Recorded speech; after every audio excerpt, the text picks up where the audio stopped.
will sound. Warner and Sheldon, take one. Okay, Mom was born in Vilna, Russia, and came to the United States when I believe she was just about 2 years old. Dad was born in Petah Tikva, Palestine, which was under Turkish mandate, and which is now Israel. And he was about the same age. He was about 3 years older than Mom, but he was also about 2 years old when they came to the United States. They came by way first of stop off in Paris, France, where one of my aunts, Aunt Leah, Dad's sister, was born. Dad had another sister that I can't recall her name, and I believe she was older than Aunt Leah, and so I don't know where she was born. I just always assumed she was born in Palestine also, but I don't really know. And so they grew up, and Jerry, Sheldon, Dolores were all born in Chicago, which is where both Mom and Dad had moved from their respective countries when they were infants. Mm-hmm. Do you recall stories of why they moved to the U.S.? Never heard any stories about that, really. I think Mom's dad, Zadie, I believe, had a dance hall in Chicago. I'm not positive, but I think that's the business he was in. Mm-hmm. And Dad's father, I don't know if he raised, I think he did some farming. I believe he had grape orchards or something, and at one time I think it was more like a vacation. I know he went to Africa on a safari as hunting big game. I don't know anything about my father's parents. Mm-hmm. I didn't have any contact with them at all. Mm-hmm. So I really don't know anything about them. Well, the only one I really remember was Zadie. And I did see Bubby, but I can't really remember. I think she was just about gone by the time I was old enough to remember her. But Zadie lived with us for years, and I really remember him. And he was a real wonderful guy. Pretty much the same as Shell. About the only one that I really remembered was Zadie, who lived with us. Mm-hmm. And going further back than Zadie, I have no recollection. Nothing. Came with them. Zadie retired when he was 45 and lived till 90. Oh, and he lived with them all that time. Oh my. Yeah. Isn't that something? Okay. And I don't remember Bubby Rose very well. She when they moved to Tyler, it was only shortly after they moved that she passed away. Mm-hmm. Well, his getting upset with us and occasionally chasing us with a razor strap. Younger generation wouldn't know what a razor strap is. But it's a piece of leather about 2 inches wide and about 1.5 feet long that you would strop a straight razor on to sharpen it. And so he would swing it and come yelling and chasing us, but never caught any of us. You know, it was the boys. Yeah, and more one boy than all of us. The history that I know is just from stories that I heard from other men, from my parents. But Zadie Rose was in the lumber business in Europe.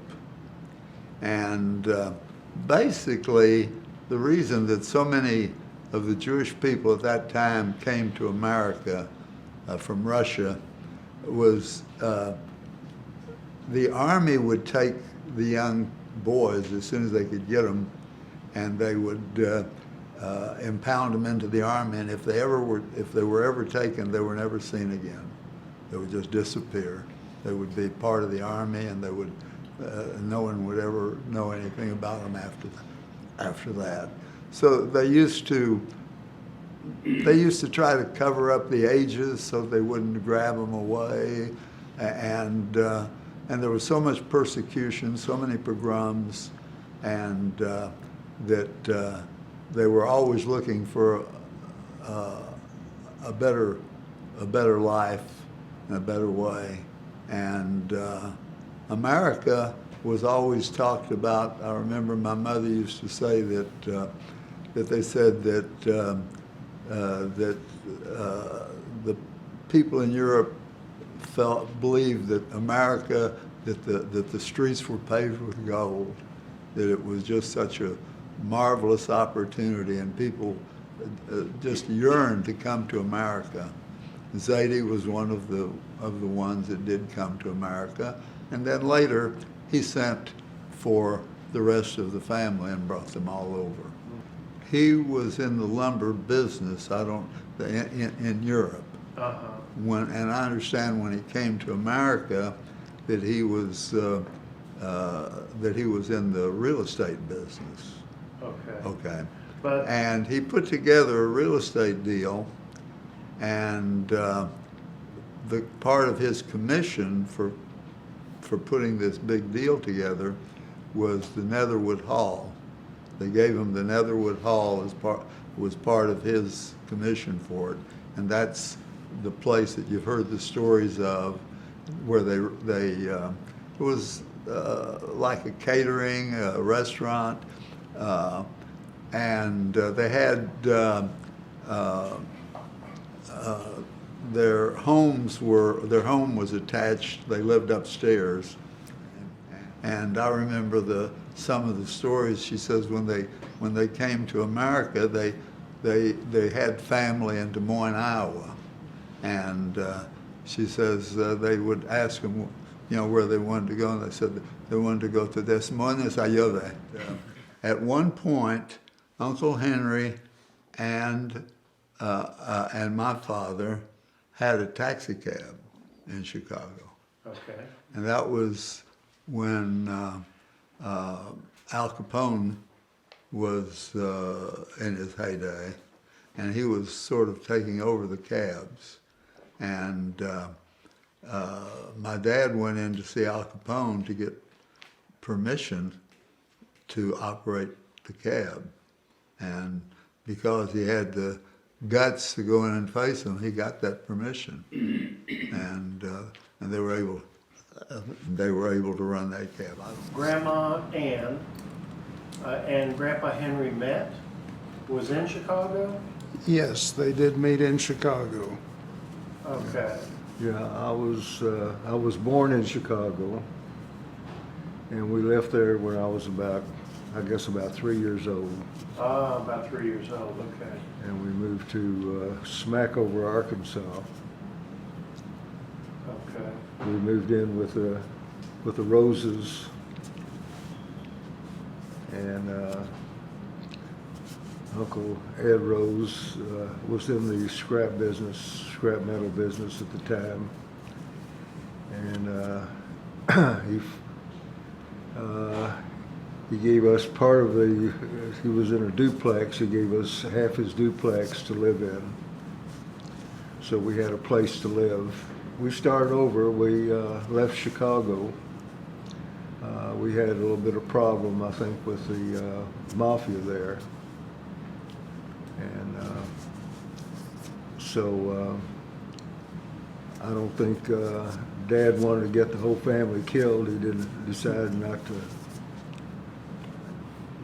let the mafia kill the whole family, so we decided just to move out. And that way we stayed alive for a while. for a while. We have a little different recollections Yeah, of what is your recollection, Uncle Warner? well, situation, Dad was in partnership with a fellow in Chicago in a clothing store, and Dad was out of the store, and 3 gunmen came in to hold up the store.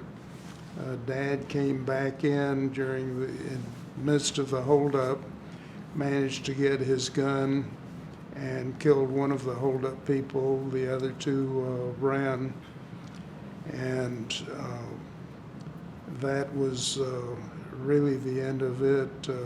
Dad felt threatened, but they didn't leave Chicago immediately. Dad had already come south. He already had the Rose Iron and Metal in Smackover, Arkansas by this time. And Uncle Henry had a partner, and they had a haberdashery. They had, I think, men's clothing. And the insurance people came in, and they said, that if they would buy their insurance, nothing would happen to their store. Well, Uncle Henry wasn't buying any of that stuff, So at some point later, here come these 3 guys armed to the teeth, and they hold Uncle Henry up in the front of the store. The reason they came into the front is because they had a truck out in the back in the alley, and in those days, they would have these strong bars that would keep the doors pretty secure in the back to protect them from being broken in from the back. So they were going to march him through to the back to open the door. And on the way back, Uncle Henry saw his partner in the little office go in and get Uncle Henry's gun. And Uncle Henry thought, that son of a bitch is going to get me killed. So when he got near the door, Uncle Henry dove in, grabbed the gun out of his partner's hand, flipped over on his back, and started shooting. He shot one of them right between the eyes, and the guy finished unloading his gun, not hitting Uncle Henry, and ran out and dropped dead on the sidewalk. He wounded another one that made it out to the sidewalk and passed out, and another one escaped. Well, the one that was killed, there was no problem. The one that escaped, there was no problem. But the guy that was on the sidewalk, they picked up, and they were going to press charges. Well, as soon as this incident had cleared, Uncle Henry ran out in the street looking for a policeman. He found a policeman. He said, "Come quick, there's been a shooting over at my store." And the policeman said, "My God, did you call the police?"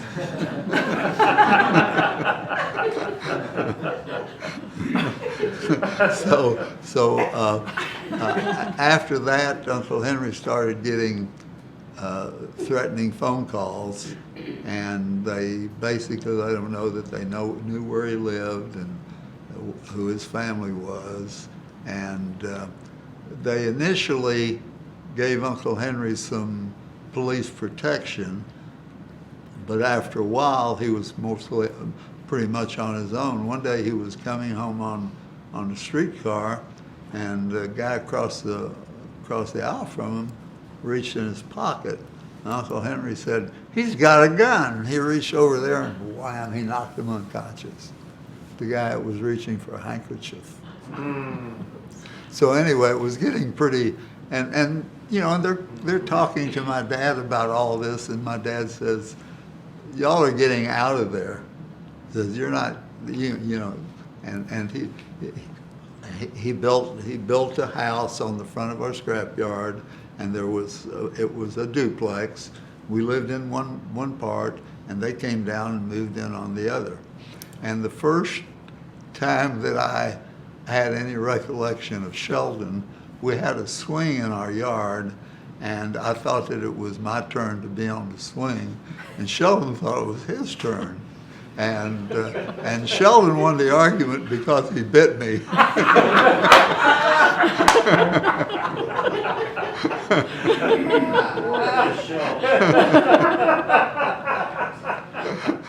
And Uncle Henry said, he didn't mean it. Aunt Ann said, he didn't mean it. And Sheldon looked at me. Oh my, is that Yes, the thing goes forward? yes. Now, they came down and joined my dad in the scrap business. Uh-huh, Okay. okay. Then they lived on one side and we lived on the other, and the cultures were a little bit different in the two families.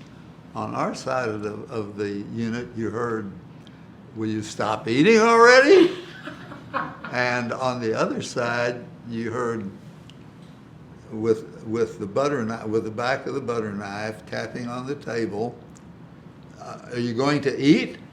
1, 2."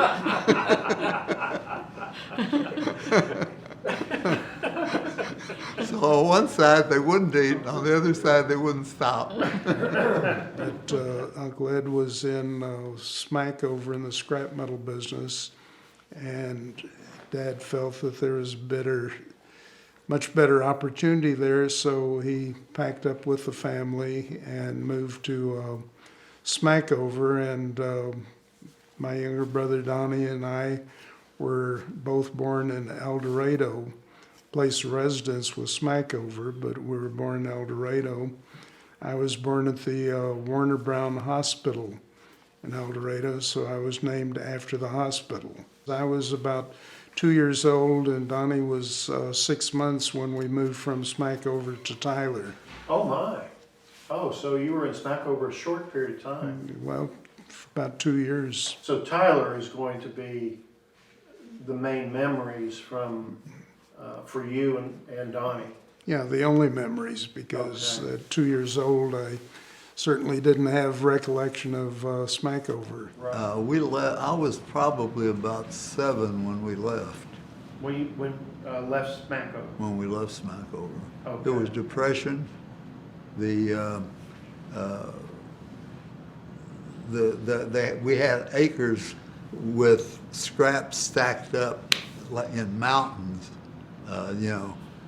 but in those days, when the scrap was sold, it would go to the northern mills because there weren't any southern mills, and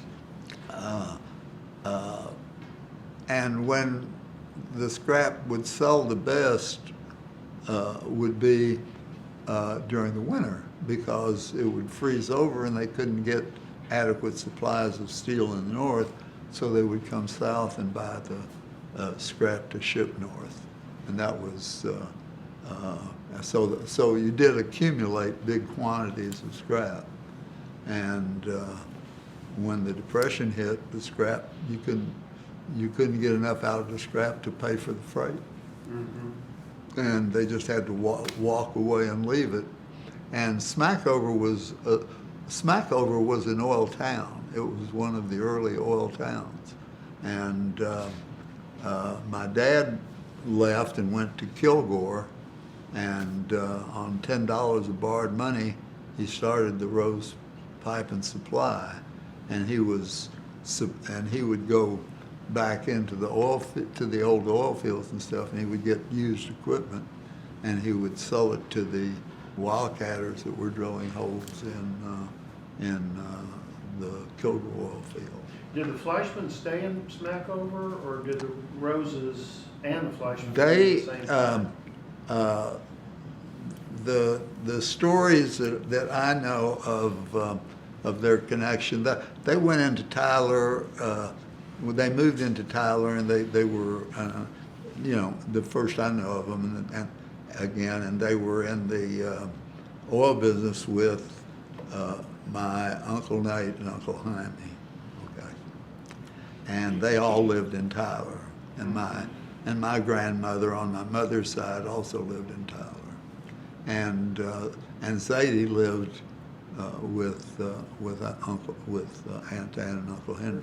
Our first business was when I was about 7 and Donnie was 2 years younger, was 5.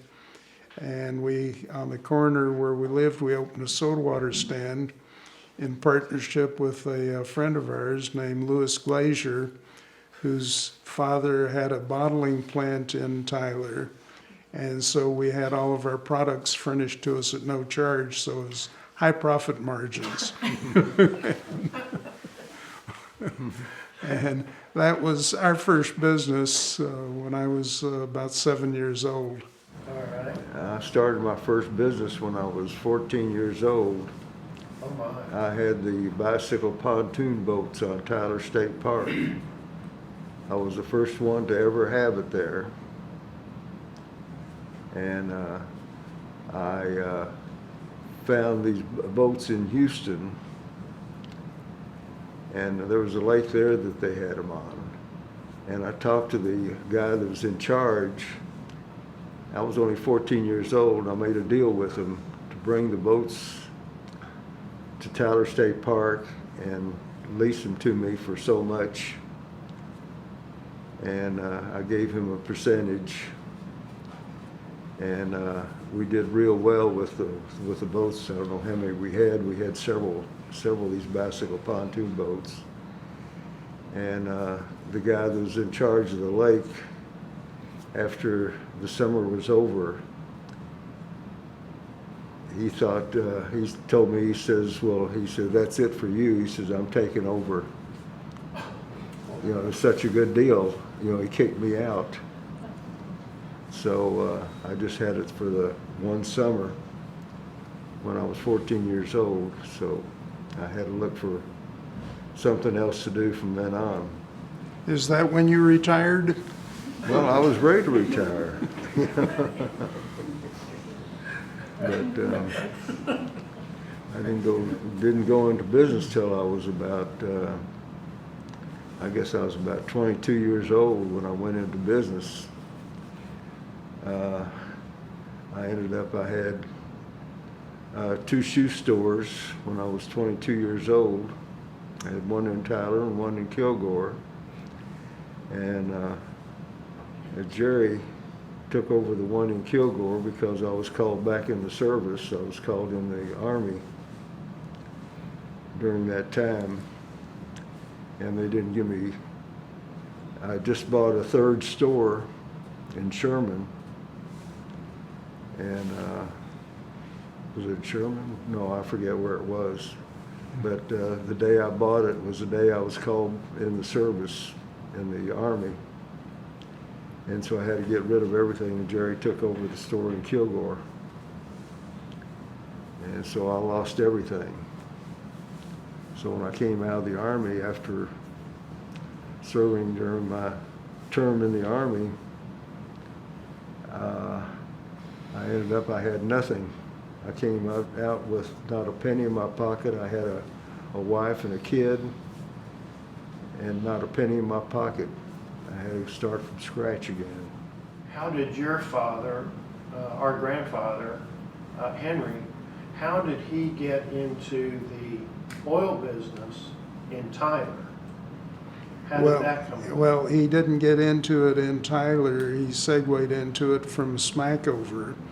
He worked in Smackover after, and Irv would know more about this than I would, but he worked as a troubleshooter on the pipeline, and he worked with a gentleman during those days whose name was Lone Wolf Gonzalez, who was probably the most famous Texas Ranger of all times. He started out in Kilgore. But in Tyler, he was also in partnership with Nate and Nate Ginsburg and Hyman Ginsburg, 2 brothers. And I remember when we went there that when you went downtown, there would be derricks right behind the store.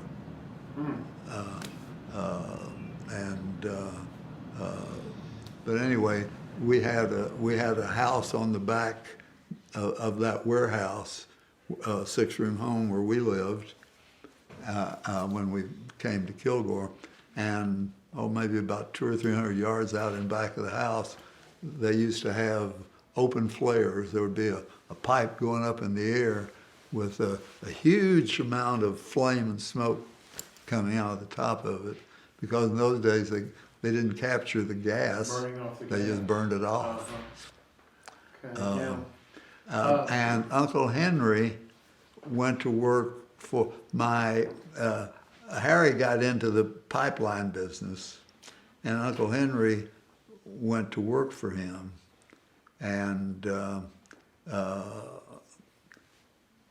they were having some problems in the field with the workers, and Uncle Henry had a gun, and he'd gotten up on top of one of the big oil tanks, and he and some of his buddies were laying up there, and they were going to provide cover for Uncle Harry.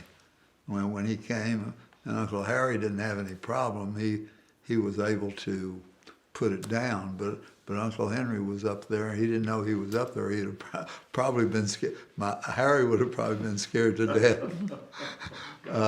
Then later, the story that you heard before about there again, Uncle Henry had already been through the situation with the mafia. Well, they had come south, and Uncle Harry Ginsberg had an office over the drugstore downtown in Kilgore.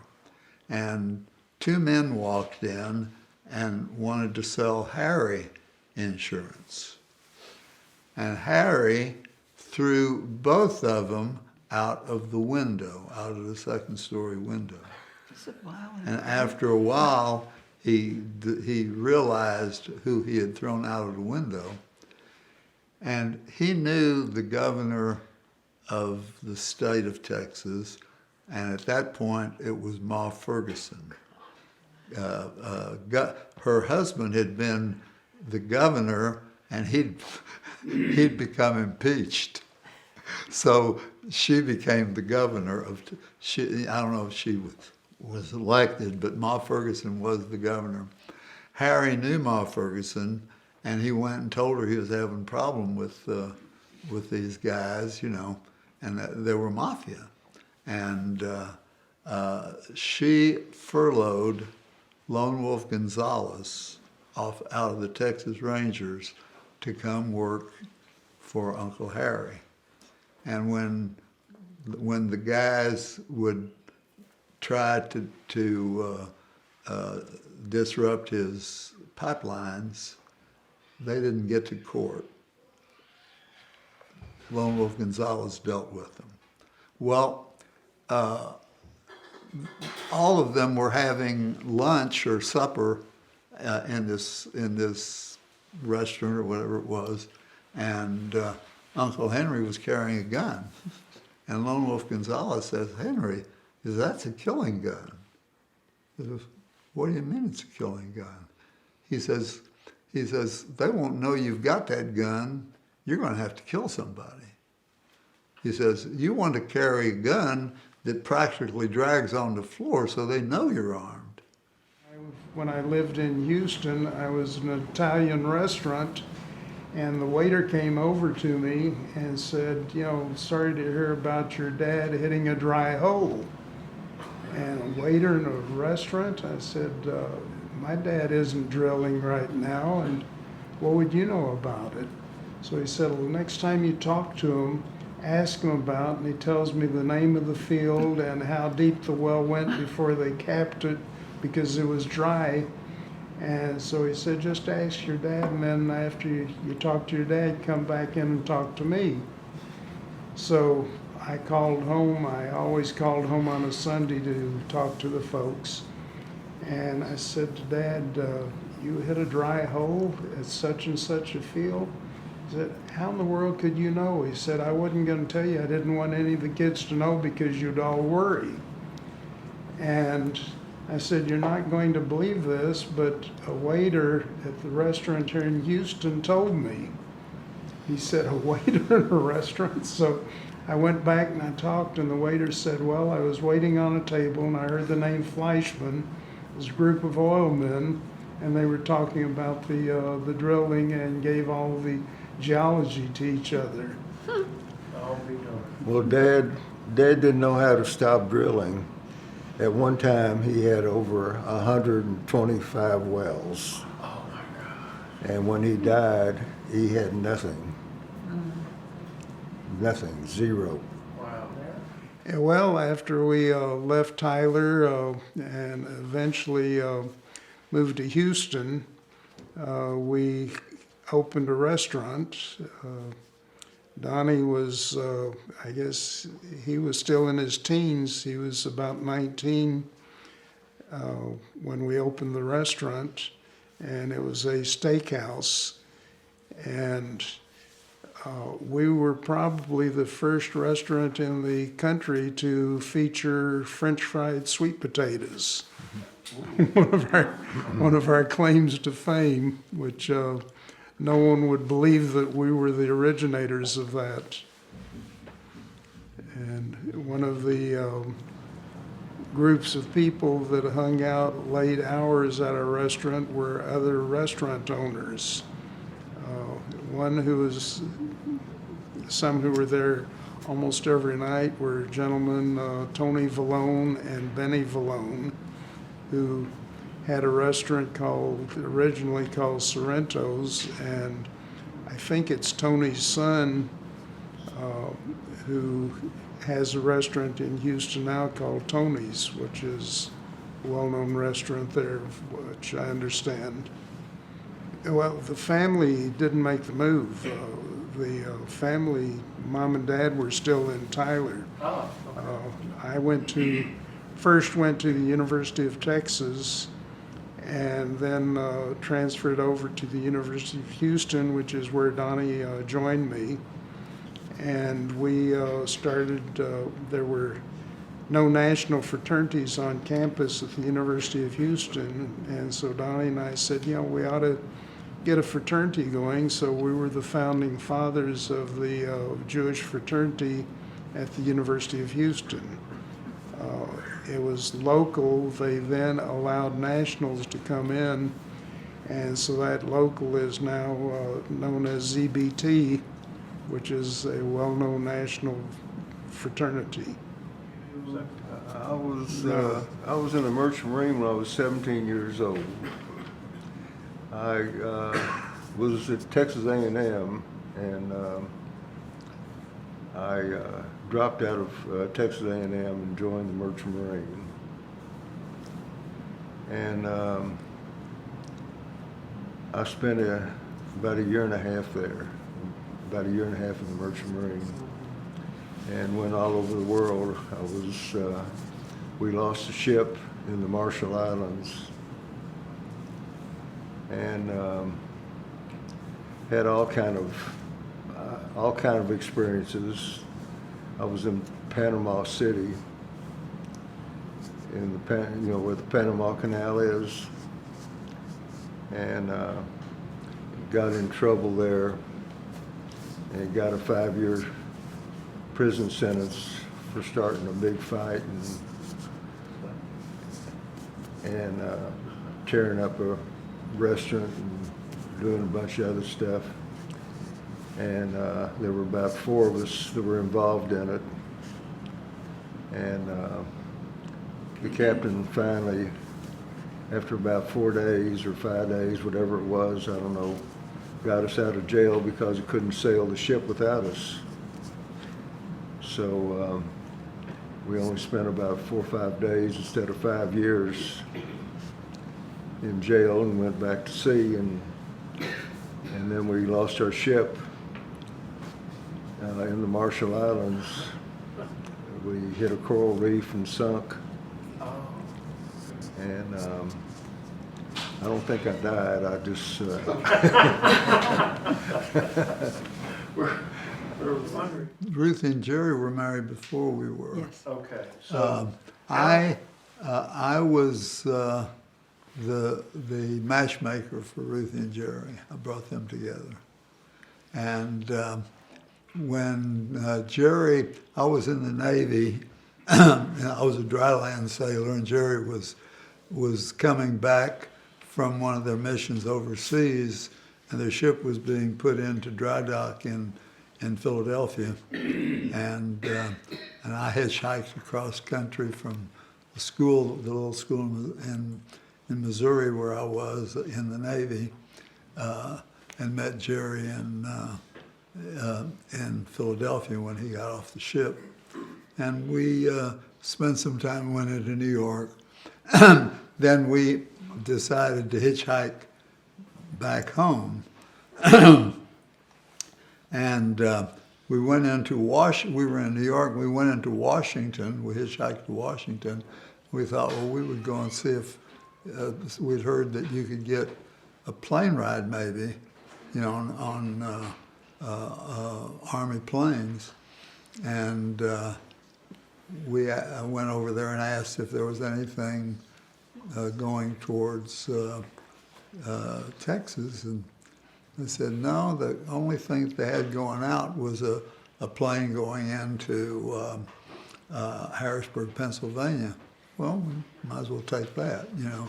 And so we got Jerry and I got a flight, and he'd fallen asleep on the plane, and I got off and was talking to some of the people, and they said that there was a plane that was getting ready to go to Lake Charles, Louisiana.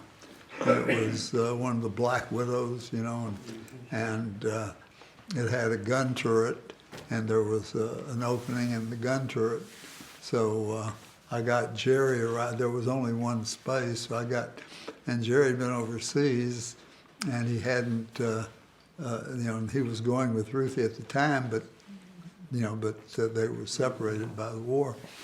And so I let him take the flight, and he flew into Lake Charles and went into Houston, and then came back to Tyler, and then I was hitchhiking across country and eventually got to Tyler. And So how did Ruthie and Jerry first meet? Because evidently Well, they met, and then the war separated them. He was in the Navy. yeah. So how and where did they first meet? Well, it was, you know, the Jewish community in those days in Houston, you know, there was more interaction, there was more dances, you know, club parties, all kinds of stuff. And it was one of those functions that I got Jerry a date with Ruthie. I introduced him and got him a date. Okay. Now, And was this before or after the chicken eating contest? before this was probably about that same time. Uh-huh. That was about the same time. Okay. All right. Was it at the San Jacinto Inn, Right. and you could you could eat, you know, all you want. In other words, they just kept serving food, and in those days you could get up and dance, you know, then come back to the table and eat some more. And Jerry and I had a competition from one end of the table to the other, and we were eating chicken, and we were stacking up the chicken bones. And eventually, they told us that the kitchen was closed. I don't think they ever closed the kitchen before. Well, I don't know when. Dolores? Dolores? Dolores, Sheldon and Rita were married before we were, I think. And Yes. and then and Dolores was probably next. I had gotten Dolores a date with one of my roommates from Texas, from the University of Texas, which they broke off And I don't know much of the history of the way that she and Laurie, you know, of course, we had a lot of history after they were married. We used to go into Dallas all the time, and well, Blanche and I had a friend. It was a real good friend. Was Sammy Vidam. Sheldon and Sammy later became very good friends also, and he and I had a falling out, and I was really mad at him. And Warner and I had a date with two girls. One of them was Gay Vidam, eventually Vidam. Gay, what was her name? Franklin? Mm-hmm. Gay Franklin. Anyway, I had a date with Gay, and she had a friend whose name was Happy, and I'd gotten Warner a date. That's right, it's true. and Warner had a date with Happy. So Warner was worse about being punctual than me. I had to wait for Warner, and Warner was more than an hour late getting to my house. You said 2 hours. And so we eventually showed up maybe a couple hours late for the date, and Gay comes to the door. She had her clothes on, but she had a robe on over her clothes. She was making a statement. Anyway, but they did go out with us, and we went to neither here nor there. yeah. So that's how you and Blanche met? No, this is the prelude. This is how Sammy and Gay met. Okay. Well, they're not interested in Sammy. Okay. Okay, but that's the prelude to how she and I Gay met. was a very good friend of mine, and I was president of one of the sororities, and there was a big party, and I didn't have a date, and she offered Sammy. She was already dating Sammy. They had just started going together. And Sammy took me to this party, and Irving As a came to favor the to party. Gay. And because I was dancing with Sammy and he was mad at him, he got in, asked Cut in. to dance Cut with in me. just to be mean. And that's how we met. Well, no, that's a beautiful story of And Sammy was laughing all the time. And he didn't tell me that why she was his date. That's the end of that story. But I introduced them because of me. Because of me, they became introduced and got married, and because of Sammy, she and I got together, and a year later we were married, and it was at a Valentine's Day dance where we met. All right, so And we started going out right away, right after that. Okay, so now Blanche is really part of the family connection now. That's Soon, right. Yes. And so now, did you know which other members of the Fleishman family did you then either know or? I Jerry. did not know anyone except Jerry and Ruthie, And but then when- the Rose family, as Irving was saying, were the kind of people that brought everyone into their home and together, and so I became part of all of that group before we were ever married. One of the wonderful stories about that house is that Irv used to tell it as a kid, that all the boys slept up in the back. There was a room upstairs in the house, and Aunt Ann would get up in the morning and she had no idea who was upstairs, because they would bring home There was a kids back and friends, door. and that was okay. I mean, you know, and whoever came down, her first thing was, "Have you had your orange juice yet?" Honey? And she didn't know that they were there. but that's how the Roses and the Fleischmans were. And Irving's parents were the same way. When we got married, my family was always included to everything that the Roses had, and if the Fleischmans were included, they were part of it too. Well, one of our stories that we love is that when Marilyn first got into the family, she had everybody over for dinner. And she had this beautiful dinner, and it was, she had never fed the Roses and the Fleischmans together. And they kept eating and kept eating and kept eating.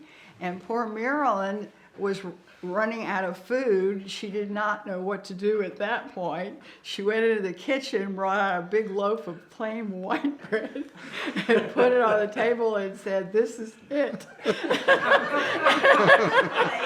And they ate it. And so, but the story after that was Marilyn said, never, ever was she ever going to run out of food again for the Roses and the Fleischmans.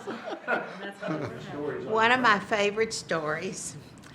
Donnie and I were in Dallas. We were at a Chinese restaurant with the whole family. And Mother, your grandmother, she said, "I want egg roll." And I looked at her, knowing she kept kosher, and I said, "Mother, it has pork in it." And she looked at me and she said, "Did I ask you?" After that, I just kept quiet. Everything she ordered at night had pork in it, but I said nothing more. I've never heard that. I think Marilyn and I both appreciated the Fleischman Oh, yeah. family. For both of us, for different reasons, we felt very welcome, and they were fun. And our kids, as they grew up, they all loved it too, and were close to each other. And so I think that we both agreed that that was a real plus for both of us. Well, growing up, I always talked about this with Ruthie, Rita, Dolores, Blanche. We always went to all occasions, be there sad occasions or happy occasions, and we always hoped that this would be passed on to our kids. And just because of recent events that have happened in our family, I see all the love and support that all of you have shown to the family. And I feel like mission accomplished because it's paid off. And I guess it was just through osmosis. You knew to do it because we did it. That's right. We were always there for happy occasions and sad occasions. They always told us, you go for the good things. Right. Because you'll make time to go for the bad That's things. right. But you go for the good things. And we have seen that our kids have picked that up, and hope that all of you and your children will do the same. Oh, they've just done it. They've just done it. All of you have just Yeah. done it. Yeah. And so I think that's the most important thing that I could possibly pass on. And I know that I speak for the others, because we used to talk about that. If our kids would only do what we were doing, we went on vacations together. We did everything together as a family. I always remember talking to Marilyn during the years when Donnie was so sick. And first, she would say, I would hear her say all the time, "You okay? You feel all right? Everything all right?" And then our famous expression the whole time that he was in and out of the hospital is, "Well, I put money in the push key." Right. And That's right. we kept saying, well, we thought that it did some good because he did live a lot longer than we ever Than we thought he thought. would. That's right. And Okay. When Grandma and Grandpa came to Houston, as soon as the car got into the driveway, Greg, Jill, and Bruce ran outside because they knew that Grandpa would open the trunk of the car, and the trunk was filled with toys.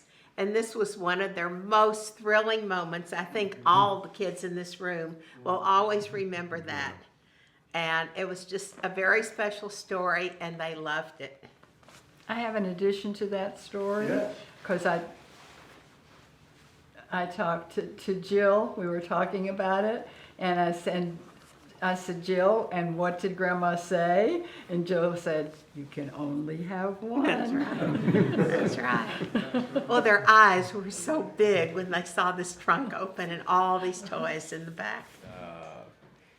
Grandma, the grandma's handbag was kind of similar to the trunk of their car. She always had small toys and balloons and candy and always had that kind of stuff for the great grandkids. And as soon as she arrived, they'd all the grandkids would great grandkids would chase after her, and on the couch with her, and she'd open up her handbag, and there'd always be all these gifts and candy and stuff. And I do remember when Grandma Ann passed away that Sam and his cousin Nathan wanted to know what was going to happen with Grandma's handbag. It was something magical about it. I have wonderful memories. I have memories of when all of you were bar mitzvahed and we came, and every Thanksgiving, how we spent Thanksgiving at your house. Oh, and I have to tell this story. I always came to Dallas with a lot of food. My kids would get on an airplane with shopping bags from every store in Houston, and I always made this mixed vegetable casserole, which Steve always requested me to make. Well, I defrosted it the night before in the refrigerator. We got on Southwest. Donnie put it up in the luggage thing, and he's sitting there during the flight, and something is dripping on him. The mixed vegetables has defrosted, and it's dripping all over his clothes. And that was the last time I ever brought food to Dallas for Thanksgiving. Oh, boy. Yeah. The cheese dip. The cheese dip. The cheese balls, and we eat all before everybody arrived. You remember that, Douglas? Yeah. We would eat, Mom would bring a big thing of cheese dip, and we would sit, and Aunt Dolores. We started it way before lunch. And we would, by the time everybody got there, we were all full. We'd already had a big bowl Right. of Mom's cheese dip. And every year I would increase and make more, and every year it was always gone. Didn't matter.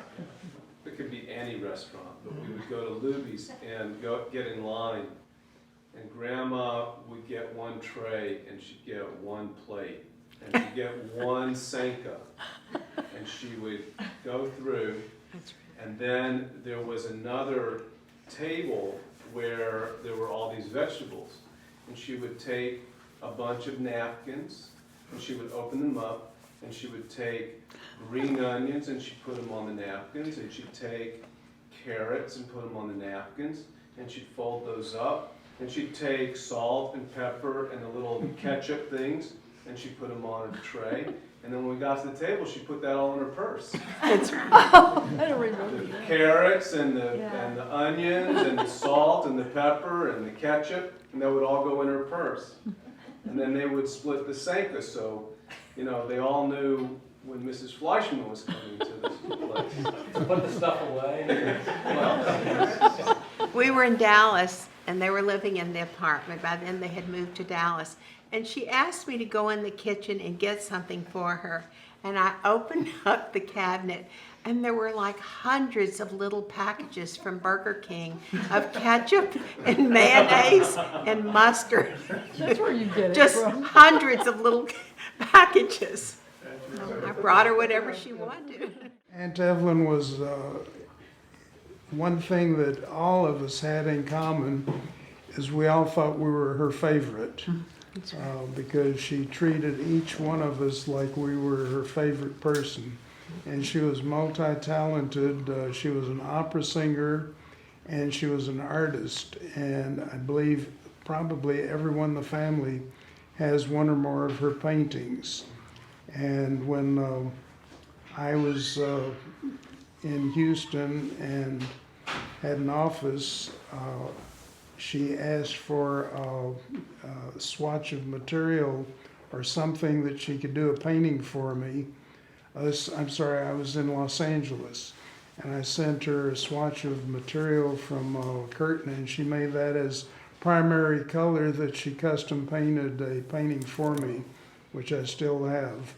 But she was someone, like I say, everyone thought that they were her favorite, and someone that never gets mentioned, who was equally as sweet and nice as Aunt Evelyn, was her sister Aunt Ray. Right. But Aunt Ray was not as outgoing, but she was just every bit as sweet and nice and loved us all as much as Aunt Evelyn did. Very good. Uncle Sheldon? Well, he said it just like I was thinking. She was one of the most wonderful people that I ever met in my whole life. And she could never do enough for you. She always tried to do more for everybody. And where it cost her more than what she wanted to do, she did it. She did everything she could. What do I remember about our family life? I remember us always getting together forever. Since I was a little kid, I remember Grandma and Grandpa coming to Houston, us going to Tyler. I remember Passovers with the Roses. I remember any holiday we had, we all saw each other. For Rosh Hashanah, for break fast, for Yom Kippur, for Passover, Thanksgiving, we always went to Dallas. And out of Grandma and Grandpa's whole life, how many times did we miss? Maybe a couple. Only when Dad was sick. Only when Dad was sick, yes. It was the best time. You would walk in Aunt Dolores' house and you'd see all of your cousins and you'd see all of your aunts and uncles and your grandparents. And they were so glad to see you. And it was the most amazing thing. And it was just the closeness of the family has just been incredible. Every year for many years we would come out for Thanksgiving, and that was a big highlight for me because I got to know you guys, and we would do half the time, we would do about 2 weeks. We would do the first week here in Dallas, and then we would go down to Houston and stay with Uncle Donnie and Aunt Marilyn, and had some amazing times just really getting to know everybody. And it wasn't until college that I decided, okay, I'm going to move out here for my education, and got to know more of the family and got to be integrated in that, and really got to spend a lot of time with Grandma and Grandpa. And that meant the world to me. Remember from growing up? Well, I remember going to Grandma's house, and me and Brian and Scott were spending the weekend in Tyler. And we raided the kitchen. That was what you do. We raided the kitchen every day. And I was born in Tyler. We actually lived in Kilgore at the time, but Tyler was the closest hospital. So there's been a lot of talk about the house in Tyler and everything, and I was actually born there, so I'm kind of proud of that. And Mark was born in Houston, and then our younger brother Brian was born in Dallas, so we kind of encompass all the different moves.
What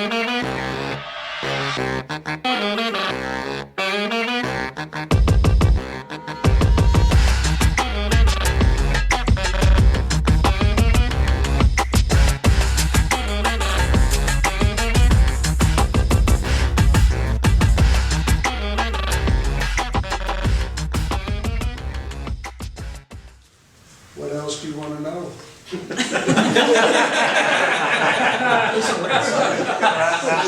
Get to the point. Okay.